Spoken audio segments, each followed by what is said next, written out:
होता है constitution of civil right. साथियों, एक तो मैं ये स्पष्ट करना चाहता हूँ, बार बार एक जो शब्द आता है देश में जो प्रचलन है और आप लोग भी उस माइंडसेट में बहे जा रहे हैं, सत्ता चाहिए, सत्ता परिवर्तन, ये बिल्कुल नॉनसेंस बात है। आजादी के बाद सत्ता किसकी होती है? सत्ता क्या चीज होती है? सत्ता में शासन। और आजादी के बाद कॉन्स्टिट्यूशन लागू होने के बाद देश में शासन नहीं है किसी राजा महाराजा का, ना तानाशाही, ना व्यक्तिवाद और ना राजशाही। ये लोगों की व्यवस्था है। इसका मायने ये होना चाहिए था, तक तो एजुकेशन से देश में बात फैल जानी चाहिए थी, सत्ता परिवर्तन नहीं, मानवीय व्यवस्था और उसमें सबकी भागीदारी। ये है मसला आज का। ये नहीं है बहुजन समाज बदल देगा, सत्ता अपनी आ जाएगी, फिर किसी और की आ जाएगी। इस वजह से देश का बेड़ा गर्क क्यों हो रहा है? इस देश में जाति पाति और रिलीजन की पॉलिटिक्स इसी वजह से चल रही है। किसी को खुश रखो, किसी को जोड़ो, एक वोट ज्यादा लो किसी भी तरीके से, जो मशीन में गड़बड़ करके लो या लोगों को बांट के लो और आप सत्ता में बैठ जाते हैं। ये माइंडसेट नॉनसेंस चल रही है। और गवर्नमेंट ऑफ इंडिया का मीनिंग जिसका होना चाहिए था आजादी के बाद, भारत की मानवीय व्यवस्था, उसका क्या शब्द है हिंदी मीनिंग? भारत की सरकार। अरे सरकार का तो खत्म कर चुके थे हम सरकारों को। तो जो राजा सरकार किसकी होती है? फिल्मों में सरकार देखते थे, आप मेरी सरकार है, गरीब आदमी किसी बड़े जमींदार को या किसी गुंडे को सरकार होता है। सरकार तो एक नेगेटिव वर्ड है। इस चीज को फैलने और फैलाने की जरूरत है। देश में अब मानवीय व्यवस्था की बात करिए और मानवीय व्यवस्था में मानव की बात करिए, सिटीजन की बात करिए। अब तक सिटीजन के ऊपर कोई काम ही नहीं हुआ। इंडियन कॉन्स्टिट्यूशन का सारा निचोड़ उसके प्रियम्बल में है।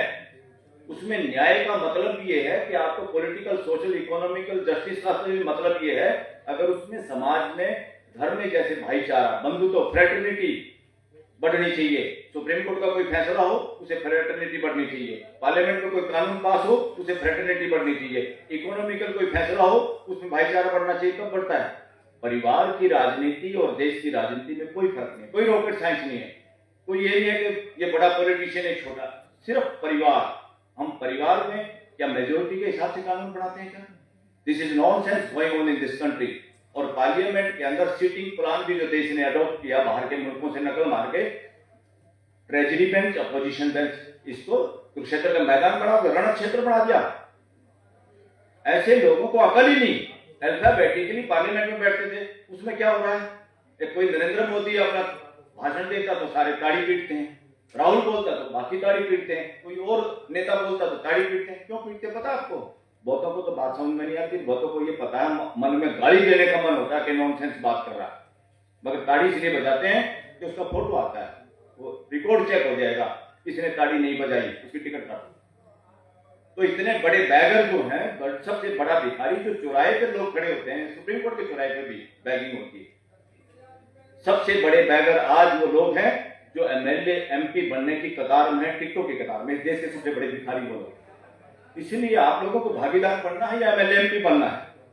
देश में व्यवस्था की जरूरत है और व्यवस्था ही हमारे लोकतंत्र की, हमारे कॉन्स्टिट्यूशन की स्पिरिट है, उसकी आत्मा है। मैं एक बात और कह के खत्म करूंगा। हाँ, एक बात आज मेरे को शेयर करनी पड़ेगी क्योंकि हर तरह के लोग साथी बैठे हैं। ये जो आस्था का जो प्रश्न है देश के अंदर, कि किसी ने कुछ बोल दिया थोड़ा सा, उसकी एफआईआर होते हैं। अब किसी ने कुंभ में कोई, किसी का मेरे पास फोन और मैसेज भी आए कि हमारे ऊपर मुकदमे हो गए, किसी ने कोई वीडियो डाल दी, कि कोई बोल गया तो उसको मुकदमे लगा दो। यहाँ हिंदुओं की आस्था डिस्टर्ब होगी, या मुसलमानों की होगी, या सिखों की होगी, या ईसाइयों की होगी। अरे आस्था इतनी कमजोर है तुम्हारी जो थोड़ी सी बात पे डगमगा जाती है? सच्चाई डगमगा जाती है क्या? सच्चाई को डर होता है किसी से? और सब रिलीजन की बात करते हैं। साथियों में स्पष्ट करना चाहता हूँ, ये मेरे बहुत सारे वकीलों के साथ हम जो चर्चा करते हैं, रिलीजन संप्रदाय है, धर्म नहीं। क्यों धर्म नहीं है? यूनिवर्सल बात ही धर्म है जो पूरी मानव जाति लागू करती है, पूरी मानव जाति मानती है। इसलिए हमें रिलीजन से आगे बढ़ना है और मानवता की ओर सारे रिलीजन्स का भी ऑडिट करने की जरूरत है कि वो अपने केंद्रों में, अपने रिलीजियस प्लेसों में, उसके जरिए, क्या वो मंदिर हो, चाहे मस्जिद हो, गुरुद्वारा हो, चाहे गिरजाघर हो, वहां जो एजुकेशन देते हैं या वहां की जो करता रहता है, क्या उनके काम से मानवता की ओर बढ़ रहा देश? क्या भाईचारे की ओर बढ़ रहा देश? हमें ये पहचान बनानी है कि हमें 800 करोड़ तक का वसुधैव कुटुंबकम तक पहुंचना है। इसलिए हमें कोई चिंता नहीं। और संविधान एक चीज कहता है, उसको बोल के मैं खत्म करूंगा। आस्था जब आपका राइट है, आस्था हर एक का अधिकार है, तो उसमें 3 कंडीशन है। 3 कंडीशन है। नंबर 1, वो पब्लिक ऑर्डर को डिस्टर्ब ना करते हो। नंबर 2, वो पब्लिक हेल्थ को डिस्टर्ब ना करते हो। नंबर 3, वो पब्लिक मोरालिटी को डिस्टर्ब ना करते हो। पब्लिक मोरालिटी का मतलब है पूरी, जैसे सूरज निकलता है इधर से, कोई दूसरा कहीं इधर से नहीं निकलता। बाइबल के लोगों ने कहा था, वो गैलीलियो को मार दिया होता, मुश्किल से उसकी जान बची। आज उसकी बात सही है कि नहीं? वो मेजोरिटी तो नहीं, एक आदमी सही बात कर रहा था और आज दुनिया को उसको माननी पड़ी। और फंडामेंटल राइट टू एक्सप्रेशन सबसे बड़ी चीज है। जो लोग बोलने के जिस देश में आजादी कम होती है, समझो उस देश का बेड़ा गर्क हो रहा है।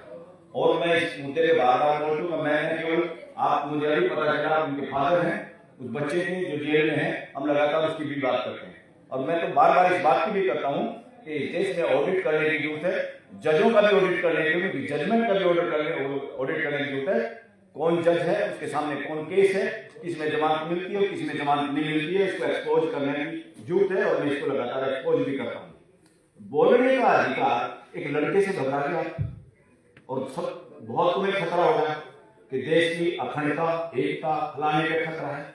यह अखंडता का खतरा उन लोगों को है जो देश के लोगों की आवाज और उनकी भागीदारी, सरकार बकवास करे, चाहे कोई सीएम हो, पीएम हो, मंत्री हो, वो बकवास दिन रात करे, उसका कुछ बिगड़ता नहीं। और देश के जो मालिक है 140 करोड़, सबसे बड़ी पार्लियामेंट देश के लोग हैं 140 करोड़ लोग। ये पार्लियामेंट की जो बिल्डिंग है वो भी देश की सुप्रीम सर्वोच्च संस्था नहीं है, संस्था है देश के लोग।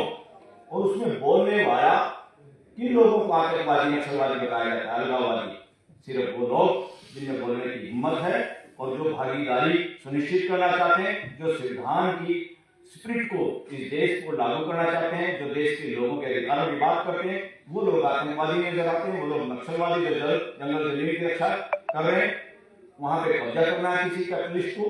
तो ये सारी की सारी बातें इस देश का एक भी नागरिक, मैं कलेक्टर कट करता हूँ इस बात, एक भी नागरिक ना आतंकवादी है, ना अलगाववादी है और ना ही नक्सलवादी है। वो इस देश के किसी भी प्राइम मिनिस्टर, गृह मंत्री, होम मिनिस्टर, मुख्यमंत्री, चीफ जस्टिस, सबसे ज्यादा देशभक्त लोग हैं, एक नागरिक। और इस देश के युवा तो इस देश को और इकट्ठा देखना चाहते हैं, और न केवल इस देश को, वो पूरे 800 करोड़ की सोचता है आज का देश का युवा। और उसमें कोई स्टेप टैग लगाना, ये मुस्लिम है, ये फलाना है, ये राजनीति के लिए हो रहा है। इसके लिए हम सबको मिलकर आवाज उठानी होगी। देश में सिटीजन की पहचान बनानी होगी। कोई भी नागरिक है, वो सरदार जी है, कोई मुसलमान है, कोई और ईसाई है, उसकी ड्रेस को देख के अगर हम बाइफरकेट करते हैं तो हम खुद भी उस लेवल पे खड़े हैं जहां समाज को हम भी बांट रहे हैं। एक आदमी भी क्या 140 करोड़ का एक भी सिटीजन बस मेरे जैसा है, मेरे देश का सिटीजन है, उसके साथ अन्याय, मेरे साथ अन्याय। Thank you very much.